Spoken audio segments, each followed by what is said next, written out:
acclame encore très fort pour notre Seigneur. Acclamons très fort pour notre Jésus. Alléluia. Acclame pour le Seigneur des Seigneurs. Acclame pour ce Jésus qui mérite la louange, l'adoration, la célébration. Il est un Dieu merveilleux, Jésus. Il est un Dieu capable de tout pour nous. Célébrons le nom de ce Dieu. Alléluia.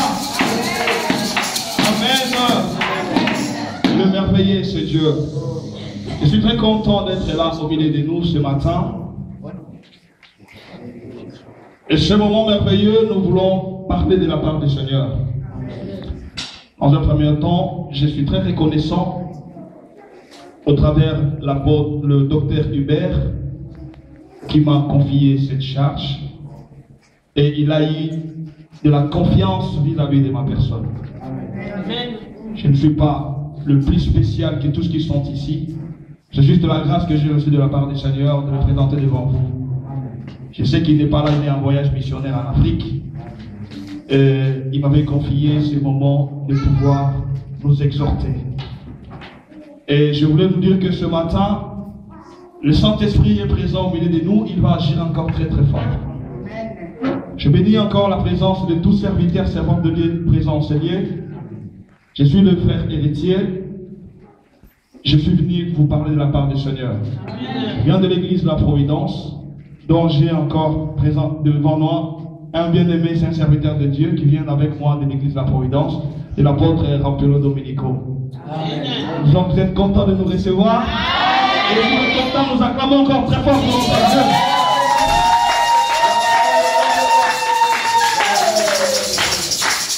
Amen. Sans plus tarder, nous allons passer à ce moment merveilleux que nous voulons écouter la parole de Dieu. Avant d'écouter cette parole, je voulais nous parler quelque chose de très important pour nos vies. Bien-aimés, étant enfants de Dieu, Dieu nous a envoyés sur cette terre pour marquer notre époque. Tu n'es pas venu hasardement sur cette terre. Ta présence sur cette terre, c'est pour que tu puisses faire quelque chose. La chose que Dieu veut que tu fasses, c'est pour que la gloire et l'honneur soient rendus à lui, Jésus-Christ. Nous allons ouvrir nos Bibles dans le livre de Exode. Nous allons lire Exode chapitre 3, versets 1 à 4.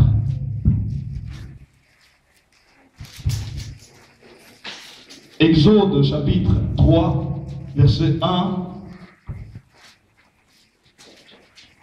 jusqu'au 4e verset. Je lis la parole du Seigneur.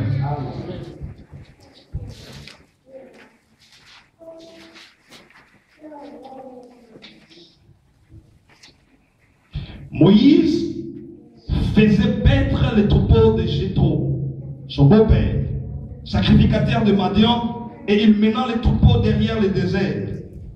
Et vint à la montagne de Dieu à Horeb. L'ange de l'Éternel lui apparut dans une flamme de feu au milieu d'un buisson. Moïse regarda et voici le buisson était tout en feu et le buisson ne se consumait point. Moïse dit: je veux me détourner pour voir quelle est cette grande vision et pourquoi le buisson se consume point. L'Éternel vit qu'il s'est détourné pour voir, et Dieu l'appela du milieu du buisson et dit: Moïse, Moïse. Et il répondit: me voici. Alléluia.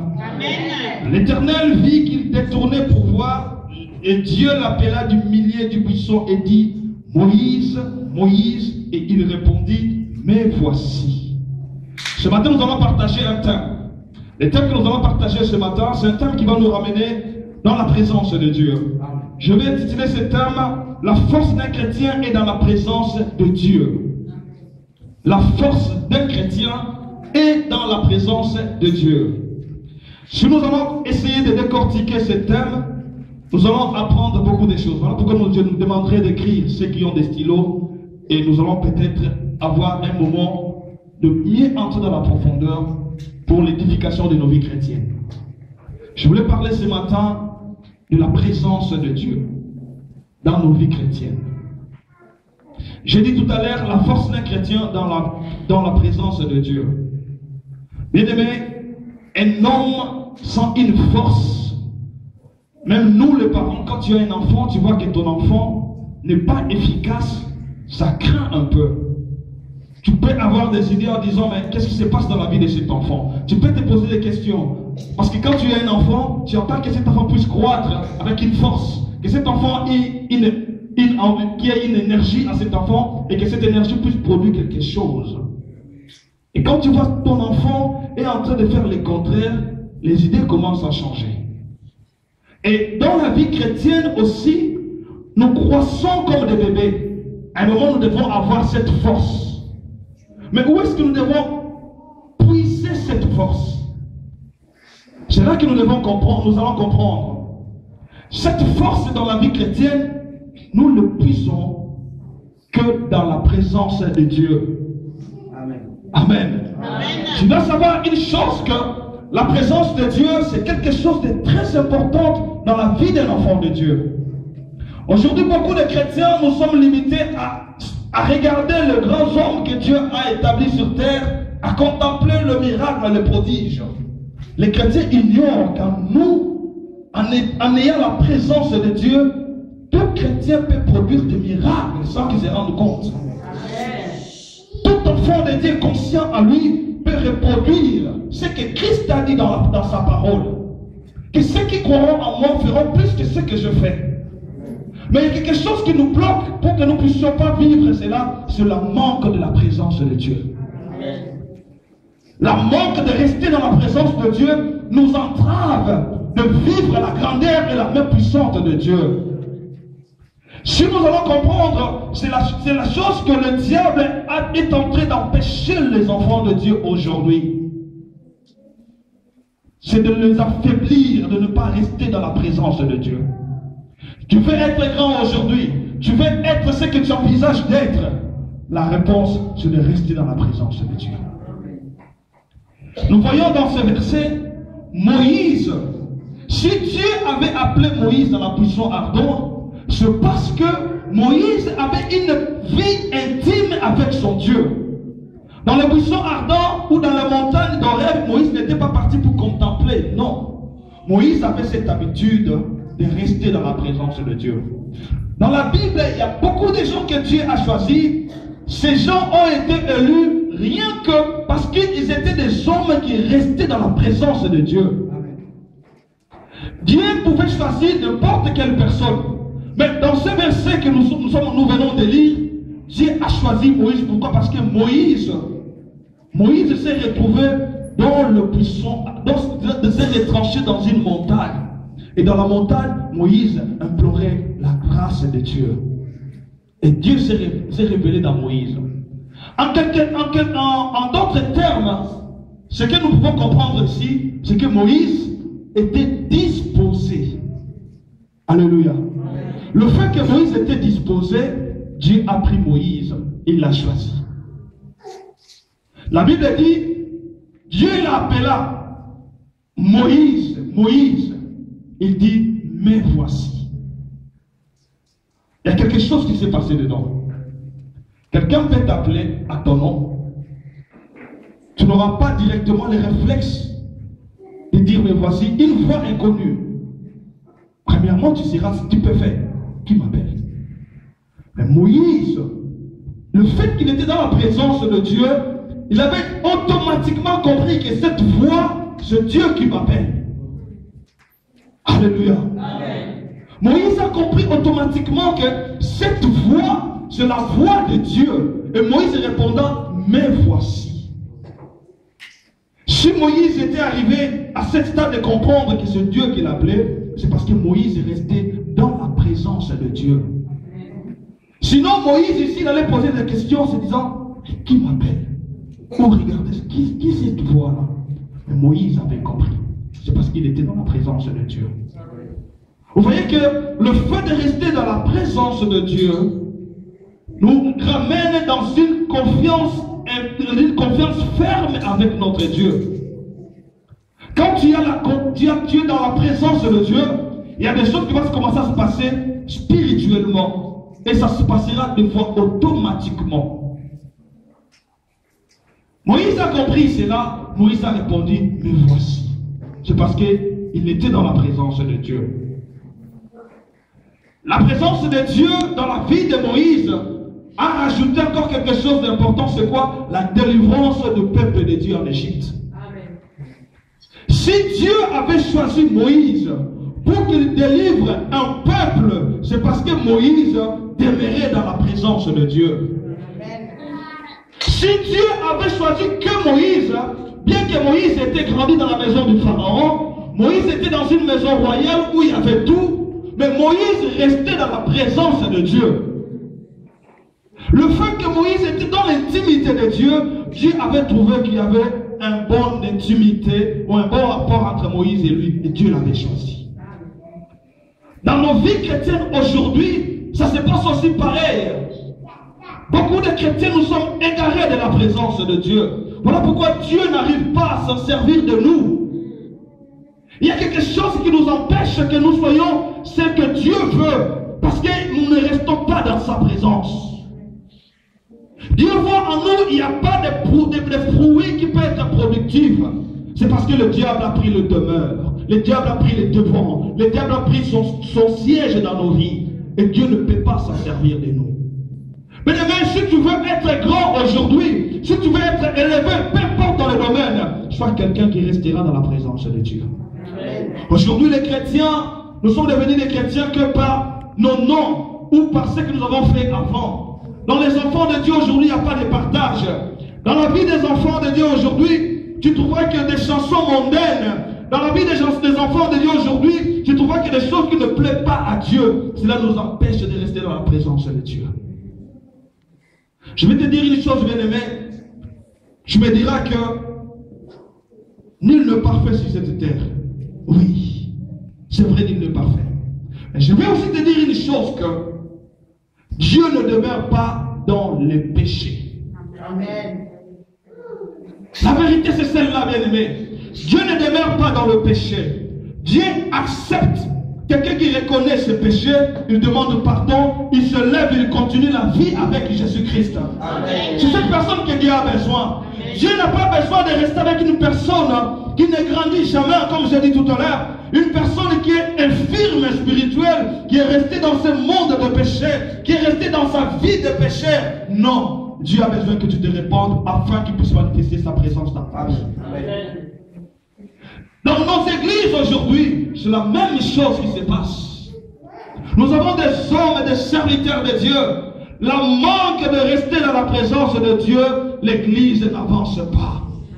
La manque de discerner, nous prenons n'importe qui pour donner la chair. Nous prenons n'importe qui pour donner cette fonction. Nous prenons n'importe qui pour donner ceci ou cela. Nous voyons l'église est en train de s'affaiblir et la fin, l'église sera morte. Or, quand nous avons la présence de Dieu, la Bible dit de nous a donné l'esprit de discernement. De comprendre avec qui nous avons affaire. Avec qui nous avons à traiter. Rien que par cet esprit de discernement. Et pour pouvoir en obtenir cet esprit, il faudrait que tu sois quelqu'un qui reste dans la présence de Dieu. Amen. Ce sont des choses très très importantes que nous allons comprendre, bien-aimés. Ce matin, Dieu t'a appelé en ce lieu pour que nous puissions comprendre cette parole. Cette église que nous sommes, Dieu a donné une vision d'une personne. Je vais nous dire, pour que cette église avance, rien qu'avec le docteur Hubert, seul cette église ne va pas aller. L'église a besoin de toi. L'église a besoin de toi, l'église a besoin de moi. Quand nous serons unis, cette force va pousser l'église à aller plus loin. Amen. Les capacités que Dieu a mises en toi, les dons, les charismes qui sont en toi, cela fera que l'église puisse produire et que l'église grandisse. Mais quand tu te dis que cette église appartient à Dr Hubert, bien-aimé, tu seras là 100 ans. 50 ans, tu resteras là, tu ne vas jamais avancer. Dieu a besoin que tu sois dans sa présence afin que tu puisses produire des fruits pour l'avancement de cette œuvre. Tu te dirais que non, Dr Hubert a sa famille, il a sa femme, il a ses enfants. Oui, il a tout ce que tu es en train de dire. Mais pour que cette œuvre aille de l'avant, Dieu a besoin de toi à côté de ses serviteurs. Amen. Et pour que cela puisse se manifester de cette manière, il faut la présence de Dieu. Mais c'est une chose que j'ai réfléchi. Je passais le message que je préparais, mais Dieu m'a poussé de parler de ça. J'ai compris qu'aujourd'hui, dans nos vies, ce qui nous manque, c'est la présence de Dieu. Essayons de réfléchir. Dans la Bible, beaucoup de miracles qui ont été accomplis. Même dans le ministère de Jésus. Même dans la vie de tous ces gens que nous voyons dans la Bible. Ils étaient des gens qui restaient dans la présence de Dieu. Il y a une chose que je vais nous rappeler. Nous sommes appelés chrétiens aujourd'hui. Aujourd'hui, c'est parce qu'il y a eu des gens qui ont resté une fois dans une chambre haute. Ces gens entendaient la venue de l'Esprit Saint. Quand cet esprit est venu, et ces gens ont commencé à parler de la part de Christ. Ils ont propagé l'évangile dans le monde entier. Aujourd'hui, toi et moi, nous sommes appelés les chrétiens. Le but, c'est parce qu'ils étaient tous unis. Ils attendaient la présence du Saint-Esprit. Amen. Alléluia. Et c'est quelqu'un qui comprend ce que je suis en train de dire. Je vais t'appeler chrétien aujourd'hui parce qu'il y a eu un groupe de gens qui étaient là. La Bible dit, Jésus les a dit, restez dans la chambre haute. Ils priaient nuit et jour. Et dans le livre des Actes, la Bible dit, tout à coup, l'Esprit de Dieu survint. C'était quelque chose qui s'est produit là, quand il y avait la présence de Dieu. Le fait qu'il y ait cette forte présence, cela a produit la présence ou l'apparition du Saint-Esprit sur place. La présence de Dieu. Nous voulons être ce que nous sommes. Combien de fois nous restons dans la présence de Dieu? Combien de fois tu restes chez toi en train d'adorer, de louer Dieu? Combien de fois tu restes dans ton travail en train d'adorer, de louer Dieu? Combien de fois tu viens à l'église pour adorer, louer Dieu? Réponds-toi toi-même dans ton cœur. L'église a besoin de la présence de Dieu. Il y a encore une personne dans la Bible. Cet homme, c'est une personne que la Bible dit que Dieu l'appelle l'homme selon mon cœur. La personne de David. Je vais lire une petite histoire dans le livre des Psaumes, chapitre 51, verset 13. Psaume, chapitre 51, verset 13.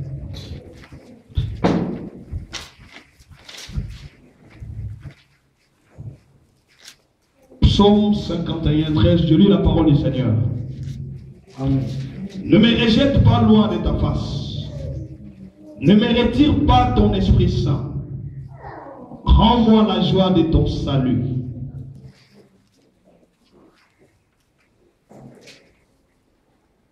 Ne me rejette pas loin de ta face. Ne me retire pas ton Esprit Saint. Rends-moi la joie de ton salut. Et qu'un esprit de bonté, volonté me soutienne. J'enseignerai tes voies à ceux qui les transgressent, et le péché reviendra en toi. Ô Dieu, Dieu de mon salut, délivre-moi du sang versé, et ma langue célébrera ta miséricorde. Ça, c'est la prière de la repentance que David est en train de faire. Nous allons maintenant aller à la procédure pour que nous puissions garder une vie intime et de rester dans la présence de Dieu. La première des choses, nous devons comprendre, pour que nous puissions rester dans la présence de Dieu, un enfant de Dieu doit savoir ce qu'on appelle la repentance.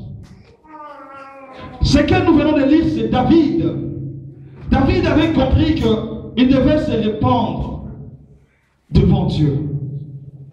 Mais nous péchons des fois. Et combien de fois nous courons vers Dieu pour demander pardon? Aujourd'hui, tout ce qui est péché est devenu quelque chose de normal. Mais combien de fois nous avons cette conscience de dire, Seigneur, je péchais contre toi. J'ai offensé contre mon frère. Je parlais du mal à mon frère Bob. Je parlais du mal à mon frère Antonio. Combien de fois tu as demandé pardon à Dieu? Le fait de manquer cette conscience en nous, nous accumulons les péchés et cela vient empêcher la vie de l'intimité avec Dieu. Et nous n'avons plus la présence de Dieu en nous. David est en train de dire, il pleure même en disant, ne me rejette pas loin de ta face, ne me retire pas ton Esprit Saint. Alléluia. L'église a besoin des gens qui vont se demander pardon. Avant que nous arrivions à demander pardon à Dieu, entre nous, nous devons nous pardonner. Amen. Aujourd'hui, nous voyons dans des églises, il y a beaucoup de gens qui n'aiment pas se pardonner. Ils ont du mal à dire pardon à son frère ou à sa soeur. Mais combien de fois nous venons plaider à Dieu, fais ceci pour moi, fais ceci pour ma famille, fais ceci pour mes enfants, tant qu'à toi-même il n'y a pas le pardon. Alléluia. Amen. Un manque de pardon nous empêche de rester dans la présence de Dieu. Parce que l'exercice, c'est lui, notre Dieu, qui a commencé sur la croix. Mais la Bible dit, il n'avait pas commis un péché, comme toi et moi nous commettons. Mais sur la croix, il regardant dans le ciel du Père, pardonne-les. Alléluia. Il demanda un pardon pour toi et moi. Or, il n'avait rien fait de mal, c'est Jésus. Mais c'est un exemple pour nous de dire à nos frères, pardon. Nous avons le devoir de nous pardonner les uns les autres. Les mariés qui sont là, nous avons un devoir de nous pardonner les uns les autres. Aujourd'hui, il y a beaucoup de divisions, il y a beaucoup de séparations, il y a beaucoup même de divorces. C'est parce qu'il y a le manque de pardon. Cela engendre des divorces. Et c'est la même chose qui se passe avec Dieu. Dieu t'a appelé pour servir. Dieu t'a appelé pour que tu puisses aller de l'avant. Dieu t'a appelé pour que tu sois son instrument qu'il va utiliser. Mais tu dois apprendre à pardonner. Tu dois apprendre à demander pardon. Donc nous avons un devoir et un droit. Je dois pardonner. Si je pardonne, il me sera aussi pardonné. Voilà pourquoi dans la prière, Jésus-Christ dira, pardonne-nous nos offenses comme nous pardonnons à ceux qui nous ont offensés. Alléluia. Amen. Si tu ne pardonnes pas, tu auras du mal à être pardonné devant ton Dieu. Amen. Le fait d'être celui qui résiste au pardon, tu mets un mur pour la présence de ton Dieu. Alléluia. Amen. Bien-aimé, nous devons comprendre ces choses. David a demandé cela. Parce que David avait besoin de rester dans la présence de Dieu.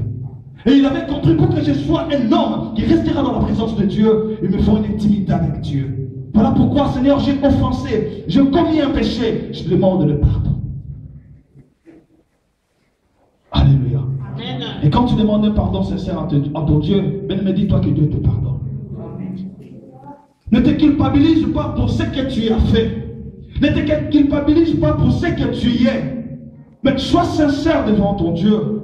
Demande pardon et le ciel sera ouvert pour toi. Amen. L'église a besoin de la présence de Dieu pour que nous puissions vivre le miracle. Alléluia. Amen. L'église a besoin de la présence de Dieu pour que nous puissions vivre le prodige.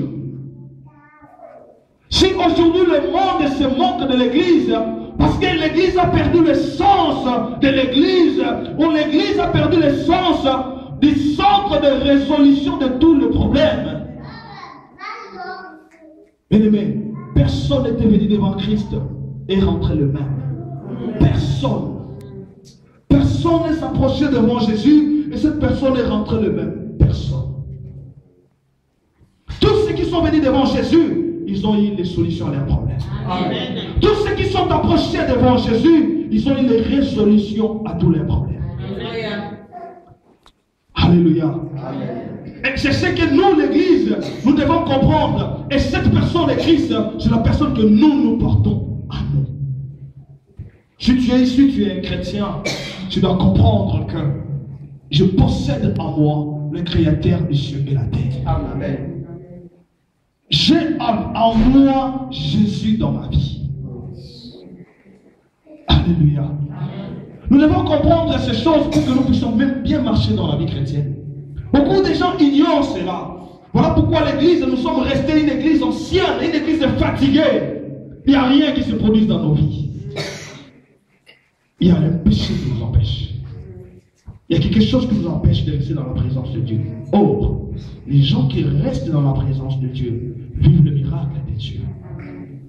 J'ai connu une histoire d'une dame. C'était une servante de Dieu. Je ne sais pas si vous avez déjà entendu parler de cette dame. Catherine Kuhlman. Je lisais l'histoire de cette dame. Cette dame, on l'avait interdit de prêcher dans le lieu public. À l'époque, aux États-Unis, tu ne pouvais pas prêcher à une femme, tu prêches comme ça devant les gens. Mais qu'est-ce que faisait cette femme? Une fois, elle est restée dans la présence de Dieu. Elle priait et jeûnait de temps en temps. Le but, c'était que sa voix puisse être entendue. Que les gens acceptent Christ au travers d'elle. Et qu'est-ce qui s'est passé une fois? Cette femme, elle est restée dans la présence de Dieu pendant des jours et des jours et des jours. Il a reçu une parole de Dieu. Dieu a dit que va dans tel endroit et tu verras ce qui va se passer. Cette femme est partie dans un lieu public. Elle a commencé à prier. Elle s'est mise à genoux. Elle commençait à prier. Elle priait. Qu'est-ce qui va se passer? À un moment donné, il y a eu, c'est comme si un courant d'air qui se passait. Tous les gens qui étaient dans les alentours du parade où cette femme priait, ils étaient tous, c'est comme s'ils étaient inoptisés. C'est-à-dire, personne ne pouvait, si tu marchais, tu restais comme ça. Les voitures ne pouvaient plus bouger. Et elle était là, dans la présence de Dieu, et il y avait une forte tourbillon dans cet endroit.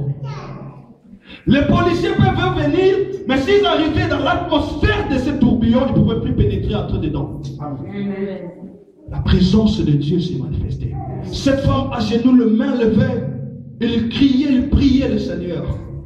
Et les gens ont compris, ça c'est le surnaturel, il n'y a que Dieu qui peut le faire. Amen. Il n'y a que Dieu qui peut opérer de genre de choses. Et Dieu s'est manifesté dans la vie de cette femme. Les gens crient dans son ministère. C'est autre parce qu'elle cherchait la présence de Dieu. C'est ce que toi et moi nous devons savoir aussi. Dans la vie chrétienne, nous devons monter des fois. Et pour que nous puissions aller de l'avant, nous avons besoin de rester dans la présence de Dieu. Pour ceux qui sont en train d'écrire, nous allons comprendre que l'Église a besoin de la présence de Dieu pour son bon fonctionnement. Nous allons lire dans le livre de 1 Pierre, chapitre 3, verset 8. 1 Pierre, chapitre 3, verset 8.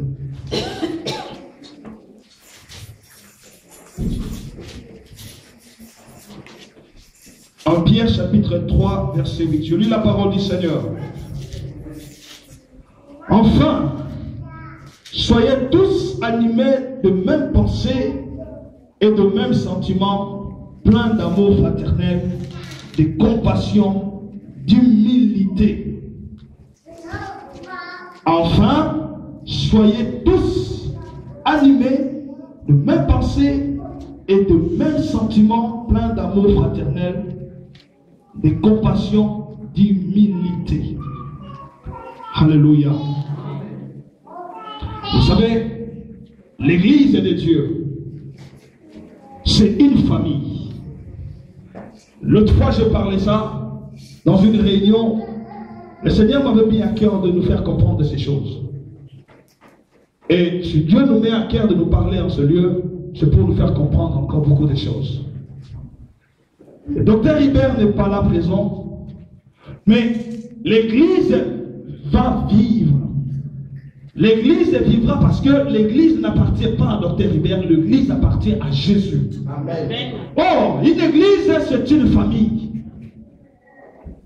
Dieu a donné pour tout être humain deux sortes de familles. Nous avons ce que nous avons appris à l'école, la famille restreinte et la famille élargie. Mais dans l'Église, nous avons cette famille-là, physique, et nous avons une famille spirituelle.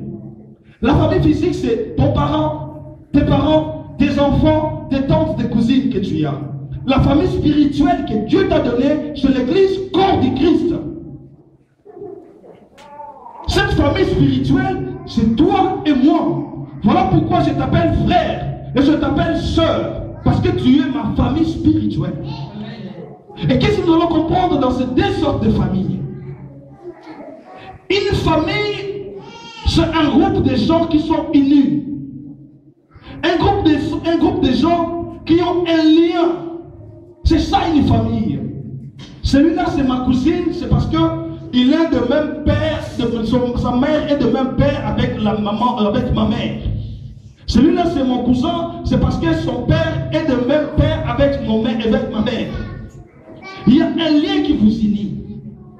Nous, l'Église, nous sommes liés par le lien de la puissance de la résurrection de Christ de Jésus. C'est ce qui nous lie. Voilà pourquoi nous sommes appelés des chrétiens.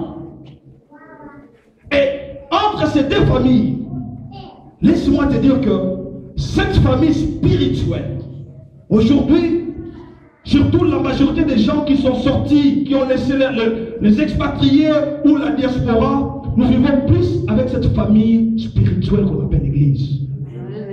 Je connais des gens ici en Europe qui n'ont ni parents, ni cousins, ni frères, ni tantes.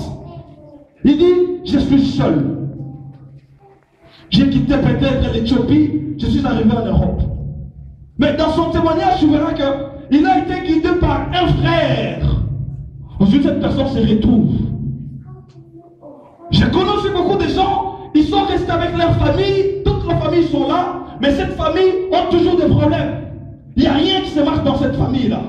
Il n'y a rien qui avance dans la famille. Quand cette personne va se retrancher, se retrouve dans une autre famille spirituelle, la personne se retrouve. Qu'est-ce que nous voulons dire par là? Nous voulons dire que la famille spirituelle pour l'Église est très importante dans la vie d'une personne. Amen. Nous avons le devoir de venir à chaque fois écouter la parole de Dieu et de partager cette parole avec ceux qui sont dans les alentours. Aujourd'hui, nous sommes là, nous bénéficions de cette parole. Il y a beaucoup peut-être qui ne sont pas venus. Un enfant de Dieu doit avoir ses soucis. Pourquoi ma famille n'est pas venue? Pourquoi ce frère-là n'est pas venu? Pourquoi cette famille-là ne sont pas venus? Qu'est-ce qu'il y a eu un problème? Est-ce qu'il y a eu un souci? C'est ça le devoir que nous devons en avoir. C'est la même chose quand tu entends parler que ton père est bien malade, ta mère est malade, ta cousine ou ton frère. C'est la même préoccupation que tu dois avoir pour ton frère qui n'est pas présent chez lui. Amen. Je sais que beaucoup nous ignorons. On se dit, bon, de toute façon, il n'est pas venu, bon, il viendra prochainement.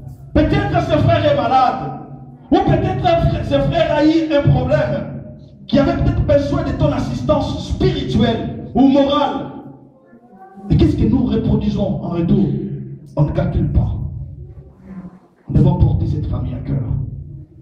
Nous regardons dans l'église, nous voyons que l'église a besoin de ceci, l'église a besoin de cela. Qu'est-ce que nous allons faire? Nous, l'église, c'est la famille. Nous allons soutenir cette église. Voilà pourquoi, bien aimé, Dieu t'a appelé dans cette église. Ce n'est pas en vain. Dieu t'a appelé ici, il sait pourquoi il t'a appelé en ce lieu. Dieu t'a appelé pour que tu puisses soutenir cette œuvre. Alléluia. Amen. Dieu t'a appelé pour que tu puisses être un des colonnes pour soutenir cette maison. Une des colonnes, pardon. Parce que ta présence en ce lieu, depuis la création, Dieu savait que tu devais être là. Amen. Et laisse-moi te dire aujourd'hui, ne te dis pas que là-bas il y a plus mieux qu'ici. Moi je suis de la providence. Dieu t'a appelé à être dans la parole, la sémence vivante. Le fait que je sois de la providence et que tu sois de la sémence vivante, on est un, parce que nous célébrons tous notre Seigneur Jésus-Christ. Mais nous avons un devoir d'apporter un pied, une pierre d'édifice pour que l'église puisse avancer. Et cette église et cette famille que nous sommes en train de parler. Alléluia. Mais n'oublions pas ces choses. Le pasteur qu'il soit là ou pas, moi je dois être à l'église. Que mon encadré soit là ou pas, moi je dois être à l'église. Que mon frère, ma femme, je sois là ou pas, moi je dois être à l'église. Moi ça m'arrive des fois, ma femme je la laisse. Des fois je la laisse, je dis non, on est en retard, moi je dois partir. Et tu me suis. Des fois elle s'énerve, ah, pourquoi tu fais ça? Non, je dois partir. C'est comme ça. Quand tu comprends, tu as le respect de ton Dieu, tu te dis que je suis important là où que je suis en train de partir. Amen. On n'est pas tous appelés à prêcher. Mais le fait que tu es là, ta présence avec le Saint-Esprit, tu es en train de rendre l'atmosphère visible. Vous savez, il y a des gens, ils n'ont pas besoin de prier. Le fait qu'il a la présence de Dieu, il entre dans un endroit, l'atmosphère change. Amen. Tu n'as pas besoin d'entrer dans des retraites, mais tu es dans la présence de Dieu, tu pénètres dans un endroit, il y a les choses qui commencent à changer. C'est ce qui s'est passé avec ce fou de Gadara. Ce fou a vu Jésus débarquer de ce barque. Il dit, qu'a-t-il entre toi et moi? Amen. Alléluia. Amen. Il avait compris qu'il y avait une force surnaturelle qui était dans la vie de cet homme. Voilà pourquoi tu n'es pas n'importe qui. Il ne faut pas te sous-estimer. Dieu t'a appelé en ce lieu. Il sait pourquoi il t'a appelé en ce lieu. Reste là où Dieu t'a envoyé, Dieu t'a amené. Beaucoup de chrétiens aujourd'hui ont perdu leur bénédiction à cause de changer des églises. C'est ce que nous voyons ici en Europe. Aujourd'hui, tu étais ici.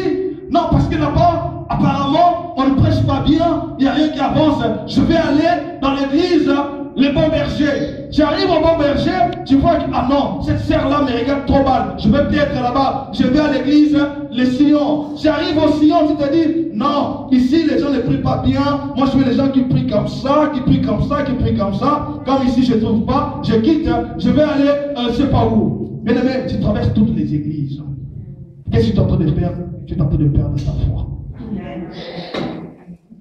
Le fait que tu es en train de perdre ta foi, tu restes dans un moment qui va t'empêcher à rester dans la présence de Dieu. J'avais donné un exemple une fois de dire que, vous savez, aujourd'hui dans la médecine, on est en train de greffer des gens. On prend mon estomac, on va aller greffer chez le frère Bob. On prend l'estomac du frère Bob, on va aller greffer chez le frère Antonio. On prend l'estomac dans le frère Antonio, on va aller greffer, c'est le frère Griton. Vous savez qu'est-ce qui va se passer? Après un moment, le fait qu'on a beaucoup détaché cet estomac, il n'aura plus la même valeur, il n'aura plus le même, cette authenticité. Il perdra ses capacités, à un moment, il ne sera plus valide. Parce qu'il s'est beaucoup déplacé. Un enfant de Dieu, quand tu changes d'une église à l'autre, d'une église à l'autre, d'une église à l'autre, dans ta tête, tu te dis, là-bas je trouverai le mieux. Non, là-bas je trouverai le mieux. Non, là-bas je trouverai le mieux. Le fait que tu es en train de penser à ça, tu es en train de t'affaiblir spirituellement.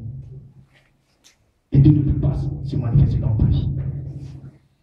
Tu te mets une barrière, il n'y a plus la présence de Dieu.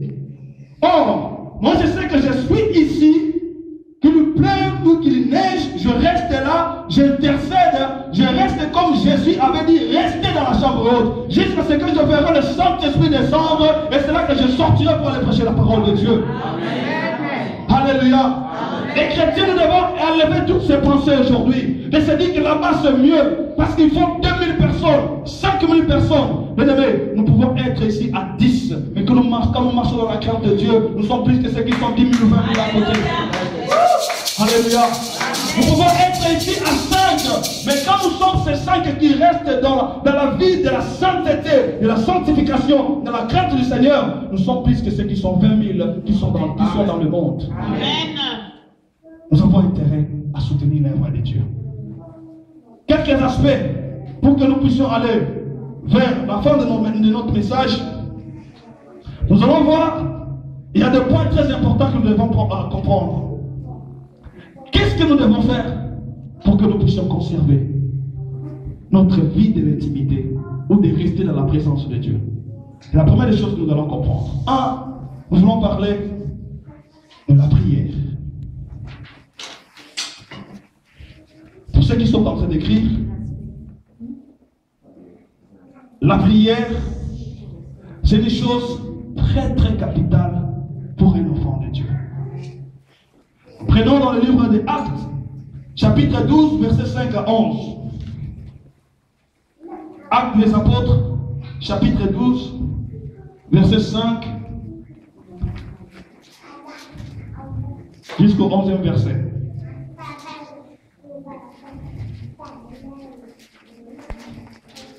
La présence de Dieu. la chose la plus meilleure que nous ne pouvons jamais ignorer. Je lis la parole du Seigneur, Actes chapitre 12, verset 5 à 11. Pierre donc était gardé dans la prison et l'église ne cessait d'adresser pour lui des prières à Dieu. La nuit qui précéda, le jour où Hérode allait les faire comparaître, Pierre, lié de 2 chaînes, dormait entre 2 soldats. Et les sentinelles devant la porte gardaient la prison. Et voici, un ange du Seigneur survint, et une lumière brilla dans la prison. L'ange réveilla Pierre, en le frappant au côté, en lui disant, réveille-toi promptement. Les chaînes tombèrent de ses mains, et l'ange lui dit, mets ta ceinture et tes sandales. Et il fit ainsi. L'ange lui dit encore, enlève-toi de ton manteau et suis-moi. Pierre sortit et le suivit, ne sachant pas que ce qui se faisait par l'ange était réel, et s'imaginant avoir une vision. Lorsqu'ils eurent passé la première garde, puis la seconde, ils arrivèrent à la porte de fer qui mène à la ville et qui s'ouvrit d'elle-même devant eux.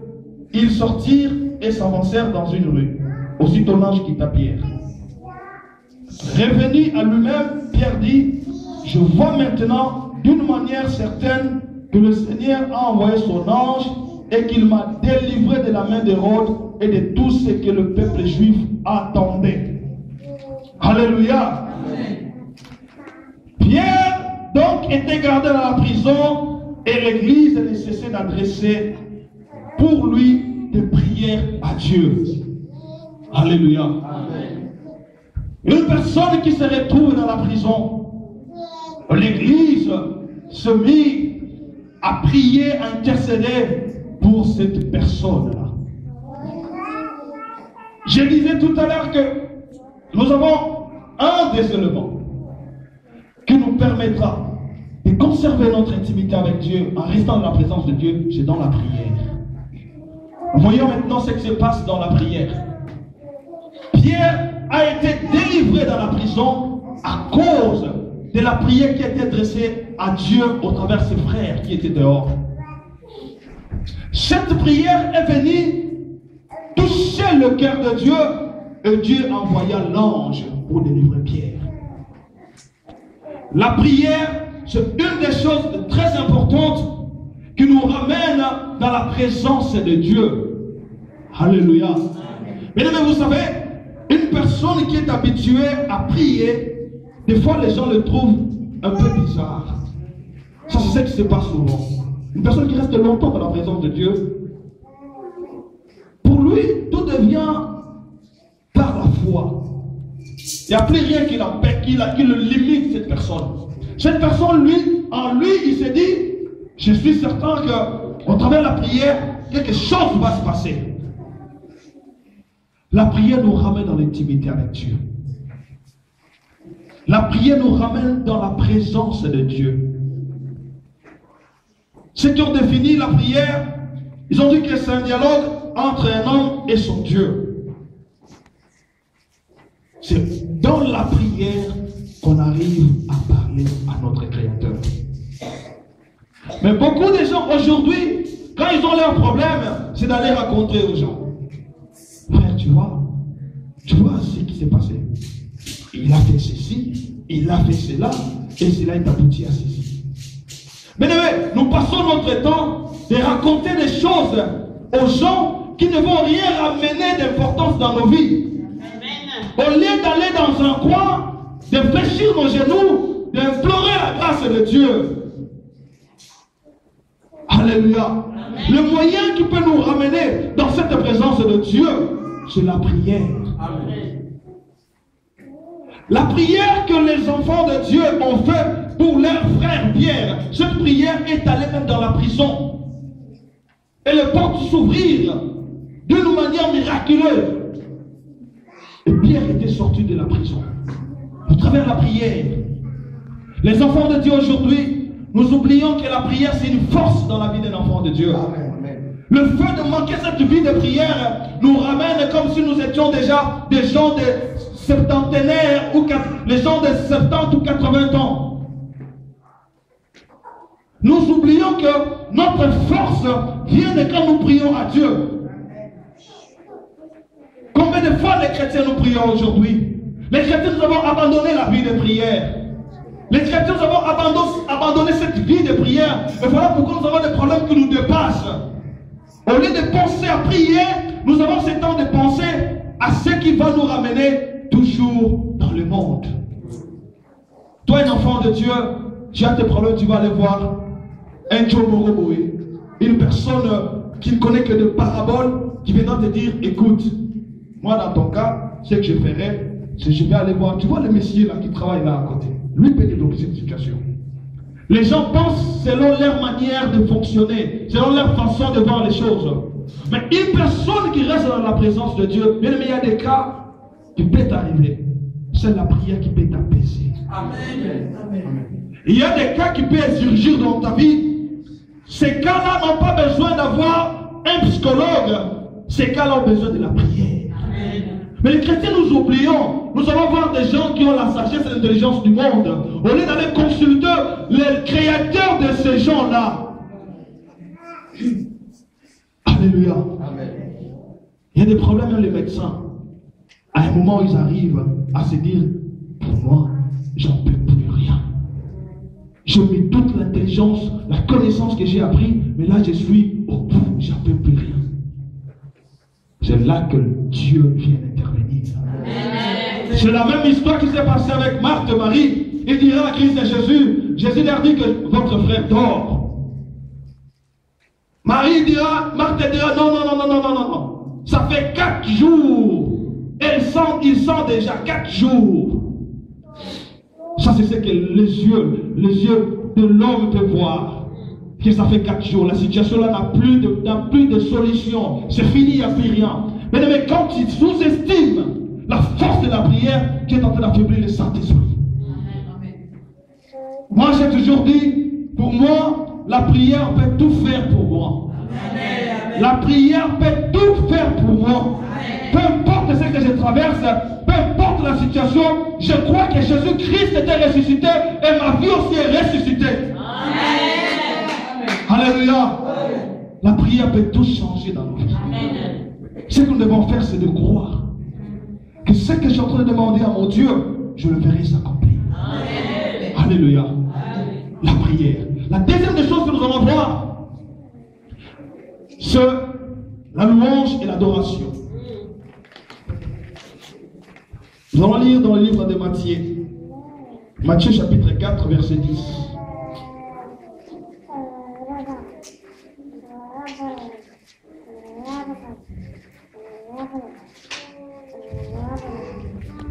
Pour ceux qui sont en train d'écrire, vous pouvez aussi rajouter Matthieu 2, verset 2. Je vais lire Matthieu chapitre 4, verset 10. Wow, c'est encore. Je lis la parole du Seigneur. Amen. Jésus lui dit, retire-toi, Satan, car il est écrit, tu adoreras le Seigneur ton Dieu et tu le serviras lui seul. Retire-toi, Satan, tu adoreras le Seigneur ton Dieu et tu le serviras lui seul. Je parle de l'adoration. L'adoration, la louange, c'est tout un enseignement qui est très vaste. Et là, nous allons essayer de parler un peu par rapport à la compréhension de notre message. C'est tout un enseignement, parler de l'adoration, de la louange, il est tellement vaste. Mais qu'est-ce que je veux dire par rapport à ces versets? Je vais dire une chose. Pour que nous puissions rester dans la présence de Dieu, un enfant de Dieu doit apprendre à adorer seul Jésus-Christ. Amen. Amen. Un enfant de Dieu doit apprendre l'adoration, d'adorer seul Jésus-Christ. Dans ce verset, on nous parle de la tentation de Christ. Le diable est venu tenter Dieu. Ici sur terre, en ayant cette forme humaine, Jésus a été tenté par le diable. Et cette parole que nous venons de lire, c'est Jésus qui a dit à Satan, tu n'adoreras que le Seigneur ton Dieu, lui seul.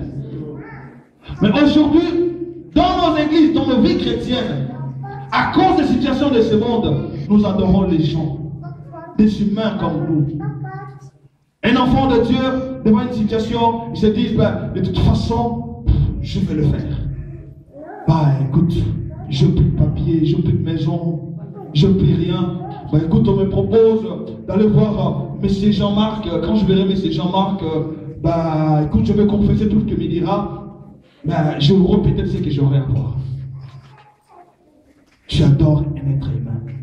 Or, la parole nous dit, tu n'adoreras que le Seigneur ton Dieu, lui seul. Mais s'il y a des choses que Dieu est, Dieu il est jaloux qu'un homme adore une créature qu'il a créée. Dieu il a toujours été jaloux, mais la seule chose que tu dois éviter dans ta vie, d'adorer une créature. Il est très jaloux. Un enfant de Dieu, pour conserver la vie de la présence, de rester dans la présence de Dieu, tu dois apprendre à chaque fois à adorer ton Dieu. Amen. Mais quand tu restes longtemps dans l'adoration, Dieu est content. Même les anges dans le ciel célèbrent ce Dieu. La Bible dit, il adore. Les 24 veilleurs, ils sont la nuit et jour à genoux pour dire Hosanna au plus haut des cieux, Hosanna au plus haut des cieux, Hosanna au plus haut des cieux, Hosanna au plus haut des cieux. Alléluia. Alléluia.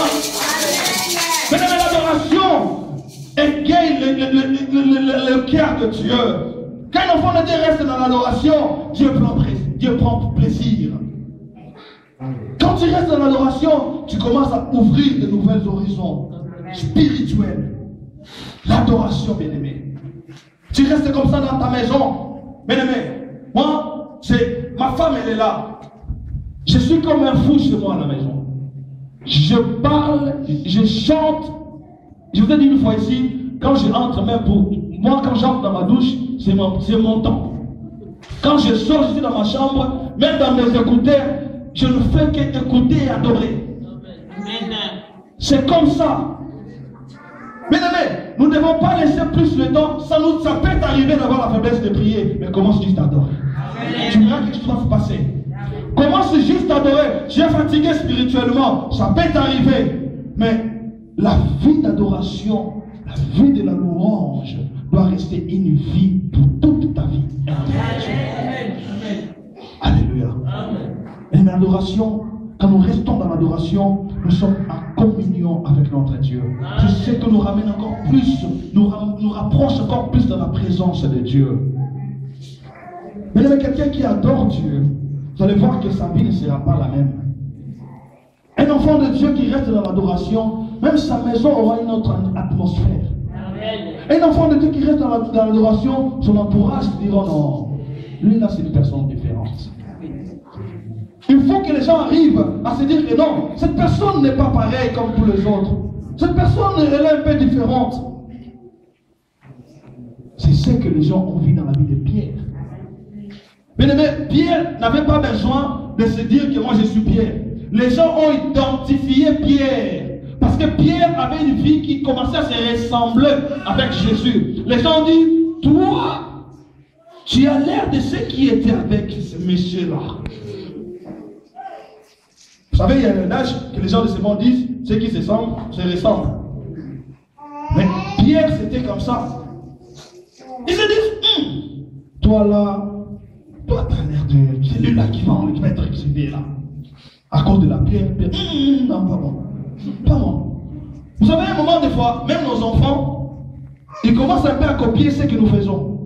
On identifie les enfants en disant, cet enfant-là, c'est comme il est vraiment comme son père. Hein. Il fait des fois ce que son père fait.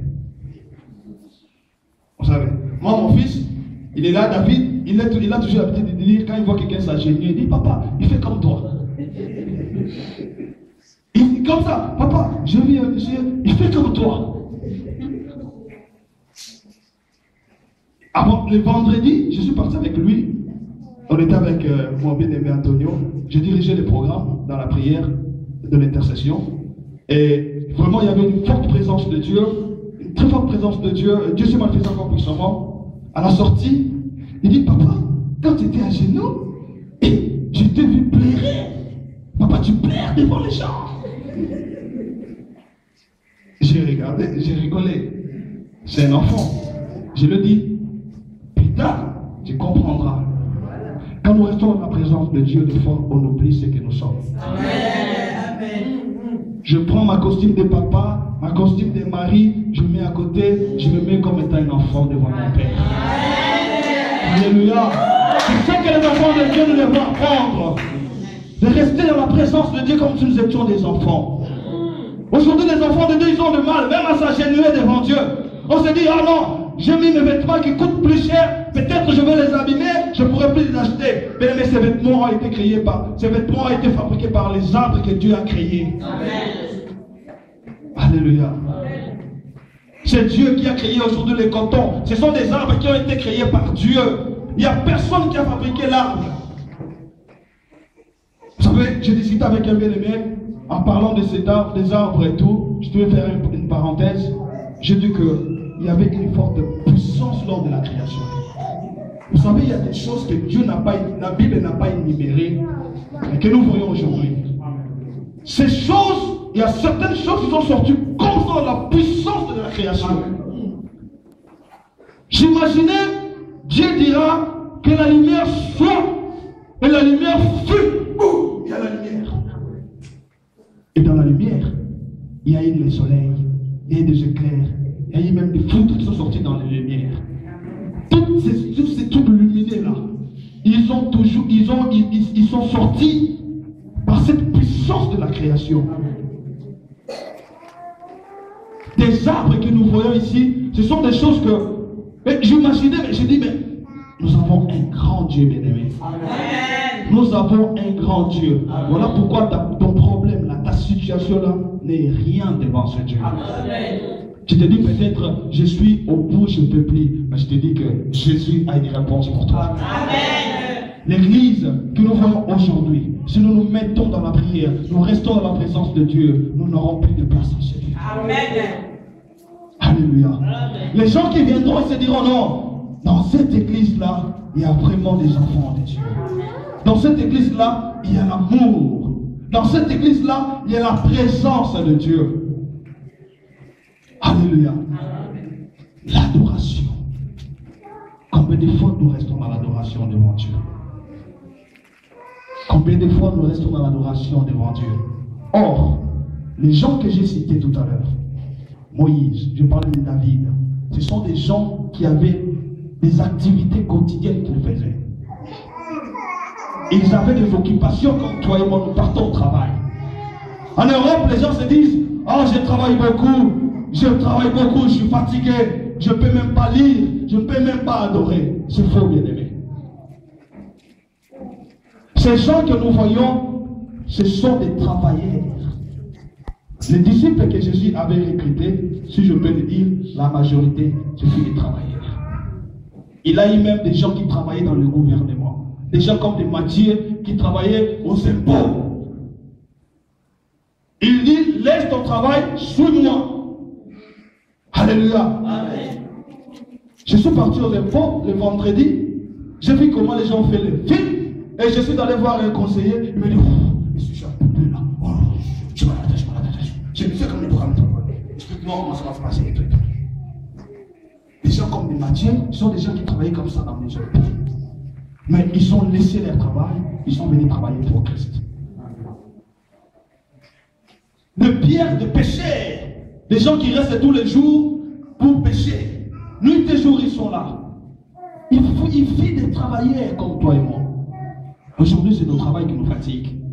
Ah, ces enfants-là. Mais ces enfants, c'est toi qui les as demandés à Dieu. Tes enfants ne peuvent pas t'empêcher de rester dans la présence de Dieu. Ton travail ne peut pas t'éloigner dans la présence de Dieu. Il faut toujours faire le part des choses. Ça, c'est le temps de Dieu, ça, c'est le temps de l'homme. Certes, je dois travailler, mais ce travail-là, d'ailleurs, c'est lui, Dieu, qui me l'a donné. Si réellement ce travail provient de lui, pourquoi ce travail qu'il t'a donné va t'empêcher encore à le servir? Alléluia. Notre travail à nous ne peut pas nous empêcher de servir Dieu. Notre travail à nous ne peut pas nous empêcher de rester dans la présence de Dieu. Ce qui nous manque, c'est de faire un agenda. De dire que moi, c'est de 6h à 7h, je vais prier. C'est de 5h à 6h, je vais adorer. C'est de 22h à 1h, je vais prier. Il suffirait que tu fasses cela, tout sera cadré. Et tu verras que tu continueras dans ta vie. Tu ne vas pas toucher ton travail. Alléluia. Faisons ça, bien-aimés. Et ça, cela nous permettra de rester dans la présence de Dieu. Alléluia. La troisième des choses que je voulais parler ici, je voulais parler de la louange et les jeûnes. La louange et les jeûnes que je suis en train de parler. Pourquoi j'ai fait la louange et les jeûnes? Je vous ai dit tout à l'heure, c'est tout un enseignement. Je voulais annexer cela, on n'aura pas vraiment le temps. Si Dieu nous permettra, une fois on aura le temps de décortiquer cette parole. Les jeûnes et la louange. Je parlais de l'adoration et je parlais de la louange et les jeûnes. L'adoration, quand on adore Dieu, on est en train de dire à Dieu ce qu'il est. L'adoration, c'est de contempler sa présence et sa grandeur. Quand on adore Dieu, Dieu est au-dessus de toutes choses. On lui donne tout ce qu'il est. On lui donne, on lui rend ce qu'il est. Donc l'adoration, c'est quelque chose de très réservé. Il est réservé qu'à Dieu lui-même. Quand tu adores Dieu, tu lui dis ce qu'il est. La louange, quand on loue Dieu, on dit ce qu'il a fait. Ce qu'il est, c'est l'adoration. Et ce qu'il fait, c'est la louange. Alléluia. Et ce qu'il fait, je l'ai annexé avec les jeunes. Parce que les jeunes est comprise dans la prière que nous avons parlé en premier lieu. Alors, je vais peut-être que vous ne me comprenez pas. Je parlais vraiment de la prière. Je parlais de l'adoration. Et là, je parle de la louange et les jeûnes. Nous avons ces quatre éléments qui nous permettent de rester dans la présence de Dieu. Après ça, nous allons apprendre la méditation et la lecture de la parole de Dieu. Je parle de la méditation et la lecture. Il y a des gens qui font la lecture, mais ne méditent pas. Comment on ferait bon? Les gens qui lisent, le corbeau les renards, mettre le corbeau sur les renards, va percher, tenir son bec et fromage, mettre les renards par le nez, vous lisez cela. Mais il y a des gens aussi qui méditent. Je lis Jean 3,16. Car Dieu a tant aimé le monde. Il a donné son Fils unique. Après, voilà, je vais commencer à méditer ce qui est écrit dans cette parole. Et cette méditation va rester dans ma tête. C'est ce qui fera de moi, qui va me faire grandir dans ma vie chrétienne. Alléluia. Amen. La prière et la louange de les jeunes. Matthieu chapitre 17, verset 21. Rapidement, nous courons derrière notre temps.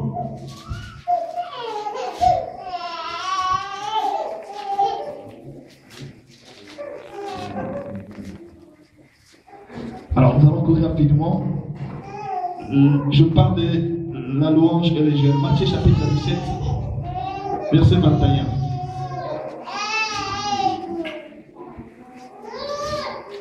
Actes chapitre 16, verset 24 à 31.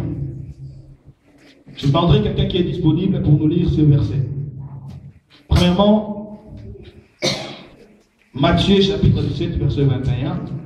Et moi je vais lire Actes des Apôtres chapitre 16, verset 24 à 31. Je lis pour la gloire de Dieu. Amen. Mais cette sorte de démons ne sort que par la prière et par le jeûne. Voilà. Cette sorte de démons ne sortent que par la prière et les jeûnes. Amen. Amen. Une personne qui aime la prière, elle doit aussi aimer les jeûnes. Une personne qui aime adorer Dieu doit aimer aussi les jeûnes. Une personne qui aime louer Dieu doit aimer aussi les jeûnes. Dans ce verset, on vient de nous dire que Mais cette sorte de démon ne sort que par les jeûnes. Pourquoi on parle de jeûne et de prière? C'est parce que les jeûnes ramènent une autre dimension dans la prière. Alléluia. Amen. Un enfant de Dieu qui aime jeûner, il fortifie son intérieur. Et quand l'intérieur est fortifié, donne la force à l'extérieur. Alléluia. Amen. Quand tu es dans une vie où des fois tu te prives, parlant de jeûne, il y a différents types de jeûne. Le jeûne a de différentes formes. Beaucoup de gens, c'est vrai quand on parle de jeûne, c'est de se priver de manger 21, 10 jours, 4 jours, ni manger ni boire. Mais tu peux faire un jeûne. Vous savez, le jeûne, c'est quand tu te prives de quelque chose que toi, tu fais quotidiennement, ou quelque chose qui est cher pour toi. Tu le consacres pour Dieu. Seigneur, j'aime beaucoup. Moi, je mange de la semoule du 1er janvier au 31 décembre. Mais pour ce mois ici, pour ce mois de juin, du 1er juin au 15 juin, je ne mange pas de semoule. Pour ceci, pour telle cause, mais pour ta gloire. Je fais un jeûne. Mais moi, je m'abstiens beaucoup de tel genre de jeûne parce que c'est... Quand je jeûne à sec. Je préfère de ne pas manger du matin au soir que de me dire, je vais manger peut-être... Tu peux manger léger. Moi, ça, je parle de moi. Hein. Je peux manger léger, mais je trouvais tellement que je mange.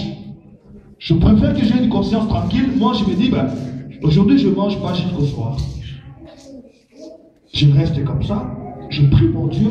Je médite la parole. Je suis dans la prière. Mais cela ne t'empêche pas. Tu prends peut-être un médicament et se dire, non, aujourd'hui, moi, je mange que la soupe. Quelle est la soupe? Pendant toute cette semaine, tu jeûnes. Mais avant de le faire, ce que tu dois faire, c'est de consacrer ça à Dieu. Seigneur, j'ai toujours mangé de la viande, de steak, mais je ne mange pas de steak et de viande pendant cet laps de temps. Je veux le faire pour toi, parce que j'ai besoin que tu me répondes. Tu consacres ça à Dieu. Ton jeûne aura de la valeur devant Dieu. Alléluia. Je connais un bien-aimé, aujourd'hui, qui se nomme Repose en paix. Beaucoup de gens le connaissent, le frère Alain Moloto. Une fois, il a dit que moi, ma choulure là, je vais la laisser comme ça. Jusqu'à ce que je verrai la main de l'Éternel qui manifeste pour le Congo. Beaucoup de gens le prenaient pour un fou, mais il gênait. Pour lui, c'était un gêne. Parce que tu ne veux pas rester à avoir de barbe comme ça, comme si à un moment, il avait des cheveux même jusque là. Et il devait livrer un spectacle. On disait, mais mon frère, il faut qu'on enlève juste des petites antennes là qui soient un peu... Et c'était un problème pour lui. Il disait non. Et on devait le convaincre pour que cela soit ici. C'est quelque chose qu'il avait consacré à Dieu. Cette discipline-là est importante pour nous, enfants de Dieu. Tu vois peut-être que ton enfant a un problème moral ou spirituel. Seigneur, je vais prier, jeûner pour cet enfant. Je vais consacrer ce que je fais d'habitude pour toi. Tu entres dans la prière. Et un jeûne ne se fait pas que tu te dis comme ça, je suis en jeûne, je reste tranquille. Le jeûne doit t'accompagner avec la prière. Et moi, je vous ai parlé de 4 choses. C'est mieux dans la prière, dans l'adoration, dans la louange, dans la méditation de la parole. Alléluia. C'est ça que nous avons la force. C'est ça que nous allons avoir une efficacité dans nos vies chrétiennes.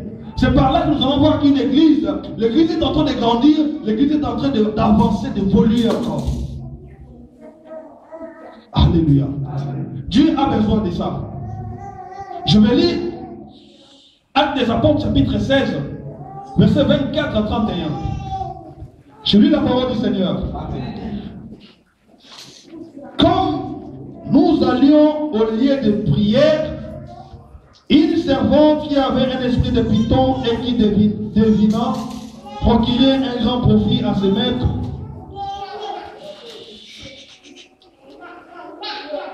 Non, excusez-moi. Je lis Actes, chapitre 16, verset 24 à 31. Les geôliers ayant reçu cet ordre, les jetant dans la prison intérieure et leur mit les ceps aux pieds. Vers le milieu de la nuit, Paul et Silas priaient et chantaient les louanges de Dieu. Vers le milieu de la nuit, Paul et Silas priaient et chantaient les louanges de Dieu. Répétons ça, disons tous. Vers le milieu de la nuit, Paul et Silas priaient et chantaient les louanges de Dieu, et les prisonniers les attendaient. Tout à coup, il se fit un grand tremblement de terre, en sorte que les fondements de la prison furent ébranlés. Au même instant, toutes les portes s'ouvrirent et les liens de tous les prisonniers furent rompus. Le geôlier se réveilla et lorsqu'il vit les portes de la prison ouvertes, il tira son épée et allait se tuer, pensant que les prisonniers s'étaient enfuis. Mais Paul cria d'une voix forte, « Ne te fais point de mal, nous sommes tous ici. » Alors les geôliers, ayant demandé de la lumière, entrant précipitamment et se jetant tout tremblant aux pieds de Paul et de Silas. La louange. Alléluia. Amen. Alléluia. Acclamons pour cette parole. Acclamons pour cette parole. Acclamons pour cette parole. Alléluia. Alléluia. Alléluia. Élevez la louange vers le milieu de la nuit. Paul et Silas louaient le cantique de l'Éternel. Bien-aimé, des fois, tu ne peux rien. Entre dans ta maison, entre dans ta chambre. Commence à louer Dieu. Commence à louer Dieu. Commence à louer Dieu, bien-aimé. La louange que Pierre, Paul et Silas faisaient, cette louange est allée rompre les sceptres de la prison et les portes s'ouvrirent. Bien-aimés, nous vivons ici peut-être en Europe. Nous voyons comment sont barricadées nos prisons d'ici. En Afrique, on peut se dire, si vous allez peut-être à Makala, on peut essayer de passer. Mais ici, quand c'est une prison, c'est une prison. Alléluia. À moins qu'il y ait des forcenés qui vont venir peut-être pour vous faire évader. Voilà. Mais les prisons d'ici sont très très bien faites. Mais ici, on nous parle de quelque chose d'extraordinaire. Les chansons que ces gens louaient, la louange est allée, c'est-à-dire en quelque sorte, ce qui s'est passé dans cette histoire, c'est que les cadenas, le ferraille qu'ils ont mis, ils ont été rompus tout seuls. Une force surnaturelle, les portes s'ouvrirent. Et les geôliers qui étaient là, c'est-à-dire ces gardes-là, mais ils voyaient que toutes, en plus c'était toutes les portes. Et ces portes ont été ouvertes au travers de la louange. Alléluia. Mais il y a des gens, il y a des situations, tu entres comme ça, tu commences à louer Dieu. Tu commences à louer Dieu. Amen. Au lieu que tu prends ton temps d'aller rencontrer peut-être à ton frère ou à ton ami, commence à louer Dieu. Le fait que tu loues ton Dieu, ta situation est en train de changer avant que tu te rendes compte. Le moment que tu es en train de louer Dieu, la vie de ces gens est en train de se changer. Alléluia. Jesus. La louange, bien-aimé. Un enfant de Dieu doit aimer à louer Dieu. Un enfant de Dieu doit avoir cette vie de louer, de rester au moment de louer Dieu. Cette situation, je n'en peux plus, mais je vais louer Dieu. C'est ce que Paul et Silas ont fait ici. Ces gens ont loué leur Dieu. Et la louange a changé la situation. Les geôliers qui étaient là, ils se disent, j'ai eu un problème aujourd'hui parce que toutes ces portes sont ouvertes, ces gens vont s'évader. Mais Paul a dit, ne t'es propre, ne te fais pas du mal, nous sommes encore là. Alléluia. Et cet homme est venu s'agenouiller devant ces gens-là, vers le milieu de la vie. Là où les situations deviennent dures. Parce que même quand on est malade, les malades s'empirent des fois la nuit. Des fois la nuit, on réfléchit. Ah, mais comment je peux faire? Comment sera les demain? Qu'est-ce qui va arriver? Comment ça va se passer? À ce moment-là, commence à louer Dieu. Amen. Commence à louer Dieu. Alléluia. Amen. Quand tu commences à louer Dieu, tu commences à changer l'atmosphère de cette situation. Amen. Tu commences à rendre ce qui était négatif à devenir positif. Amen. Ce qui était possible devient possible. Amen. Ce qui était difficile commence à devenir facile. Amen. Parce que tu loues le Seigneur. Alléluia. Amen. Et nous devons avoir cette vie de louange. Nous devons être tous les gens qui vont adorer et louer Dieu.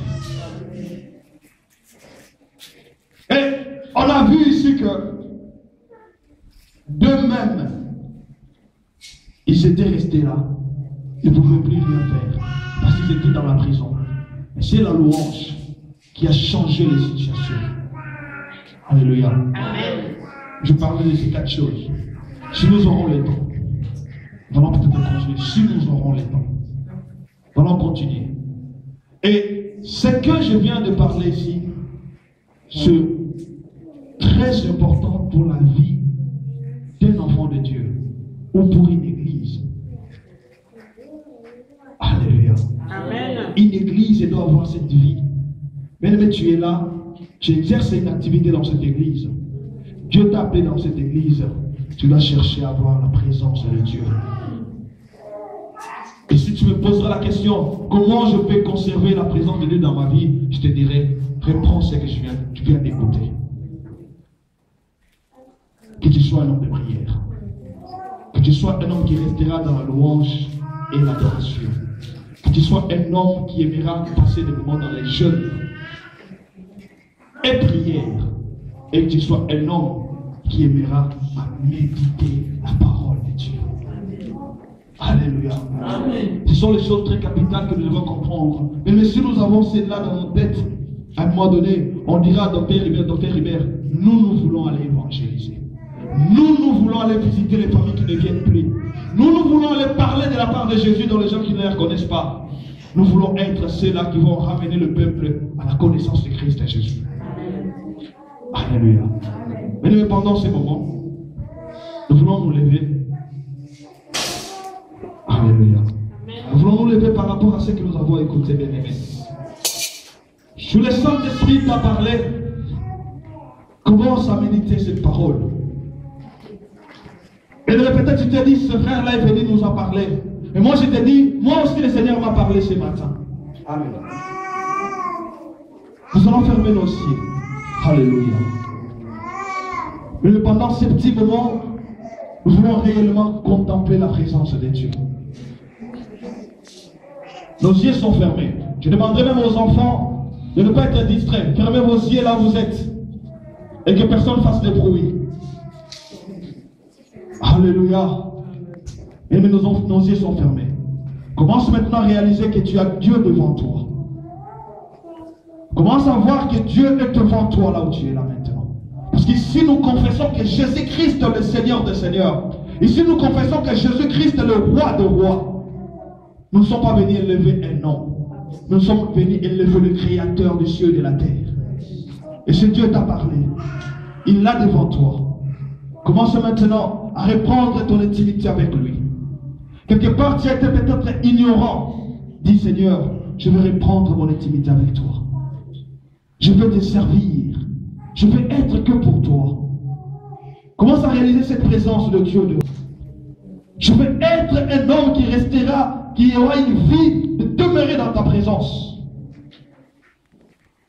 Alléluia.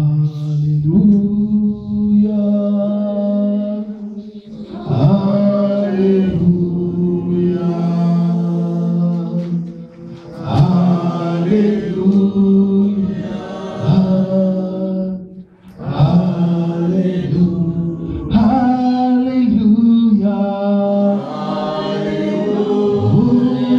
Alléluia. Alléluia. Alléluia. Oh, béni sois-tu. Béni sois-tu. Béni sois-tu. Alléluia. Je dis gloire à ton nom. Gloire à ton nom. Gloire à ton nom. Alléluia. Oui, alléluia. Alléluia. Alléluia. Alléluia.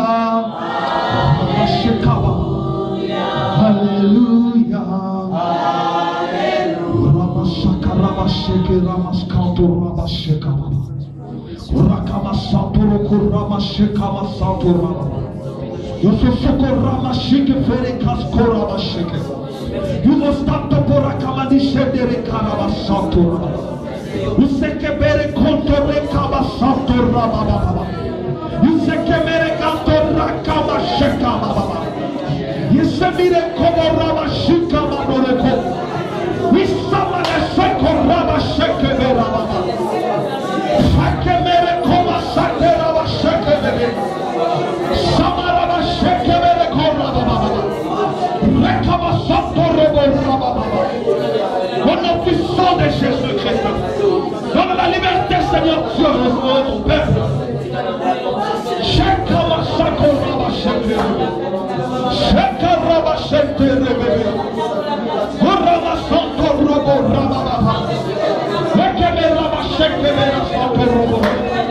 Pardonne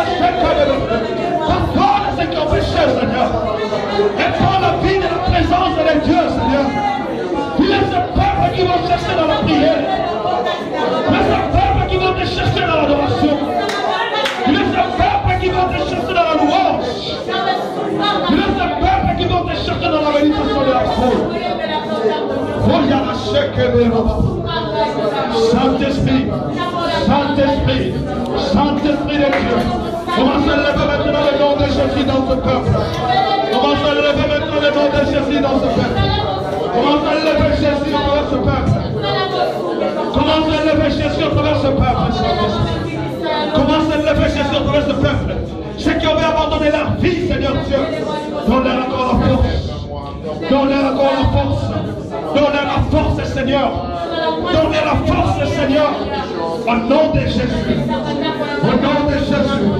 Au nom de Jésus. Commence à t'élever, Seigneur. Commence à t'élever, Jésus. Commence à t'élever maintenant. Commence à t'élever maintenant. Manifeste-toi, Seigneur. Manifeste-toi, Jésus. Donne la force à ceux qui en ont perdu. Donne la force à ceux qui en ont perdu, Seigneur. Donne la force à ceux qui en ont perdu, Seigneur. Au nom de Jésus. Au nom de Jésus. Qu'il est la vie de prière. Qu'il est la vie de la présence de Dieu. Qu'il est la vie de la présence de Dieu. Qu'il est une vie de méditation dans ce peuple. Je prie au nom de Jésus. Que le jeûne tombe. Ce qui empêche la vie de prière. Ce qui empêche la vie de prière. Que le jeûne tombe. Que le jeûne tombe maintenant. Que le jeûne tombe. Que le jeûne tombe. Ce qui empêche la vie de prière. Ce qui empêche la vie de la méditation. Ce qui empêche la vie de jeûne. Ce qui empêche la vie de méditation. Tombe maintenant. Au nom de Jésus. Au nom de Jésus. Au nom de Jésus. Au nom de Jésus. Au nom de Jésus. Commence à prier pour ta vie maintenant. Commence à demander à Dieu qu'il y ait une nouvelle force dans ta vie chrétienne. Demande une nouvelle force dans ta vie chrétienne. Demande une nouvelle force dans ta vie chrétienne. Demande à Dieu que tu ne sois plus le même. Que tu ne sois plus le même. Au nom de Jésus. Au nom de Santo Rababa. Au nom de Shekebe. Au nom de Santo Rababa. Au nom de Shekebe. Au nom de Shekebe. Au nom de Shekebe. Le feu s'allume maintenant. Le feu du Saint Saint-Esprit s'allume maintenant. Que le feu du Saint-Esprit s'allume maintenant. Que le feu du Saint-Esprit accomplisse la parole. Alléluia. Alléluia. Alléluia. Jésus. Jésus. Jésus. Jésus. Jésus. Touche maintenant. Touche maintenant. Saint-Esprit, touche maintenant. Accomplis ta parole. Touche maintenant. Accomplis ta parole, Seigneur. Accomplis ta parole, Seigneur. La Bible déclare, la parole de Dieu ne rentre pas sans pourtant avoir les effets. Que cette parole transforme les vies maintenant. Que cette parole transforme les vies maintenant. Que cette parole transforme les vies maintenant. Transforme les vies. Transforme les vies. Transforme les vies. Transforme les vies. Transforme les vies. Transforme les vies. Au nom de Jésus. Au nom de Jésus. Au nom de Jésus. Alléluia. Alléluia. Alléluia. Écoutez, bien aimés. Alléluia. Je crois à la présence du Saint-Esprit. Si quelque part tu t'es senti concerné dans cette parole, que ta vie chrétienne n'est plus la même, tu étais devenu négligent, la parole est sortie pour toi ces moments. Lève ta main là où tu es, nous allons prier pour toi. Si tu te sens affaibli, tu n'as plus de force d'intercéder, tu n'as plus de force de lire la parole, tu n'as plus la force de prier, bien-aimé, Jésus est dans ce lieu. Jésus-Christ est dans ce lieu. Jésus-Christ est dans ce lieu. Nous allons prier pour toi. Et tu auras une vie nouvelle. Et quelque chose va se passer dans ta vie maintenant. Au nom puissant de Jésus-Christ de Nazareth. Nos yeux sont fermés. Alléluia. Nos yeux sont fermés. Ceux qui ont levé le main, on va prier. Seigneur Dieu de gloire. Nous prions pour ce bien-aimé. Nous prions pour cette personne, Seigneur. Et quelque chose se passe. Et quelque chose se passe. Que quelque chose se passe, Seigneur. Que quelque chose se passe, Seigneur. Que quelque chose se passe dans cette vie. Je crois, Seigneur Dieu. Tu es le Dieu des miracles. Tu es le Dieu qui fortifie les peuples. Fortifie cette vie. Au nom de Jésus-Christ. Au nom de Jésus-Christ. Je neutralise maintenant toutes les sécheresses spirituelles. Je neutralise maintenant toutes les forces de faiblesse. Je te donne la force que Christ a donnée. Il a nous procuré de l'âme ton marche. Que cette force soit acquise maintenant. Au nom de Jésus-Christ. Au nom de Jésus-Christ. Ramacheka baba. Ramacheka bébé.